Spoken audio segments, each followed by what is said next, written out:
How old are these now? This is gonna be probably. Hello folks, today here at Jessica, Sinna in Wisconsin, we are going to be making a salsa. This salsa is going to be a cherry salsa. As you probably know, here in Wisconsin, it is cherry season and we are going to be making our cherry salsa. I hope you guys enjoy this recipe. For my salsa, I will be using one white onion. It is already diced. Just one onion. I'm going to be using 3 garlic cloves. This is already diced, and if you can mice, that's fine too. I will be using 3 Serrano peppers, but if you guys feel that this is too spicy for you guys, maybe you can use only 2 Serrano peppers. I also will be using cilantro. The cilantro is already diced as well and chopped, just so you are aware. I will be using 1 tablespoon of honey. Honey is going to bring a lot of good flavors for your salsa, so just 1 tablespoon. I will be using half a teaspoon of salt. I will be using a little less than 1 tablespoon of black pepper, just so you are aware. And the procedures are going to be the following. And how to forget, I will be using 2 cups of cherries.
And here is a cherry salsa, folks.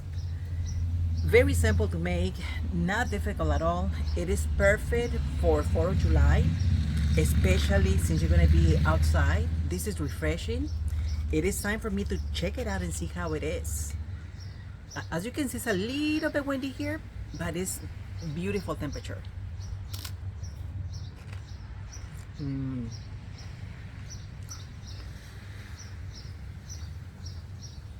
This is so refreshing that you will not regret to make this salsa.